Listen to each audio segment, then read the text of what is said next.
ပဲခူးမြို့ရဲ့တမိုင်းဝင်ရွှေမော်တော်ဘုရားကြီးနဲ့ဆက်နွယ်နေတဲ့မေနန်းနွယ်ဟာ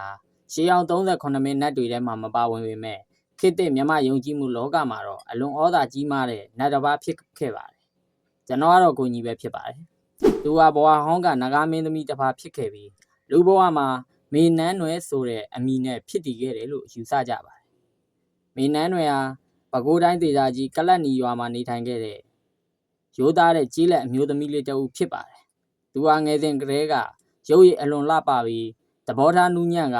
ဘာသာတရားကိုအလွန်ကိုင်းဆိုင်သူလည်းဖြစ်ပါတယ်။သူဟာအပြိုစင်ဘဝနဲ့ပဲဖရာတရားအလုပ်တွေကိုလုပ်ကင်ရင်အသက်တူတူနဲ့ကွယ်လွန်သွားခဲ့တာပါ။အရက်ဒေသရဲ့ပြောဆိုပုံအရသူဟာနဂါးပြည်ကလာတာကြောင့်ပြန်ခေါ်သွားတယ်လို့လည်းပြောကြပါတယ်။သူကွယ်လွန်သွားတဲ့အခါမှာတော့သူ့ရဲ့ဘဝဟောင်းကနဂါးမျိုးနဲ့စောင့်ရှောက်မှုနဲ့အတူတကိုးကြီးမားတဲ့နတ်မင်းသမီးတစ်ပါးဖြစ်ခဲ့ပါတယ်။လူတွေကိုလည်းကိုထင်ပြခဲ့တယ်လို့ဆိုပါတယ်။သူ့ရဲ့ထူးခြားချက်ကတော့ရွှေမော်တော်ဘုရားကြီးရဲ့ရင်ပြင်တော်ပေါ်မှာရှိတဲ့နဂါးမနိုင်အရက်မှာအဓိကစောင့်ရှောက်တယ်လို့ယုံကြည်ကြပါတယ်။မေနန်းနွယ်ကိုကိုးကွယ်သူတွေဟာသူ့ကိုနတ်တစ်ပါးတဲ့အမတော်တယောက်လိုရင်းရင်းနှီးနှီးသဘောထားကြပါတယ်။သူ့ကိုပူဇော်တဲ့အခါမှာတော့အစိမ်းရောင်ဝတ်စုံအစိမ်းရောင်ပေါ်ဝါတွေကိုအသုံးပြုလေရှိပြီးအသားငါးရှောင်ခြင်းဟာသူ့ရဲ့အဓိကအချက်ဖြစ်ပါတယ်။အထူးသဖြင့်စီးပွားရေးလုပ်ငန်းရှင်တွေနဲ့အမှုပညာရှင်တွေနဲ့အခက်အခဲကြုံတွေ့နေရသူတွေဟာ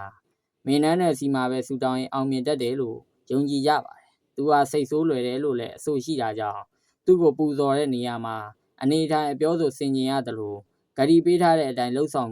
ဖို့လည်းအလွန်အရေးကြီးပါတယ်။ယနေ့တက်တိုင်းပဲပဲခူးမြို့ကိုရောက်ရင်ရွှေမော်တော်ဘုရားကမေနန်းနွယ်ဟာဘုရားဘူးဧည့်သည်တွေနဲ့အမြဲမပြတ်စီကားနေတဲ့နေရာတစ်ခုဖြစ်နေတယ်ဖြစ်ပါတယ်။အဆုံးထိကြည့်ရှုပေးတဲ့တယောက်ချင်းစီတိုင်းကိုလည်းကျေးဇူးအထူးပဲတင်ရှိပါတယ်။ကျွန်တော်တို့ရဲ့ channel လေးကိုလည်း like and subscribe လေးလုပ်ထားပေးကြပါအောင်ခင်ဗျာ။နောက်ထပ်လည်းသိကျင်တဲ့အကြောင်းအရာတွေရှိပါက comment မှာမှန်ပေးနိုင်ပါတယ်ခင်ဗျာ။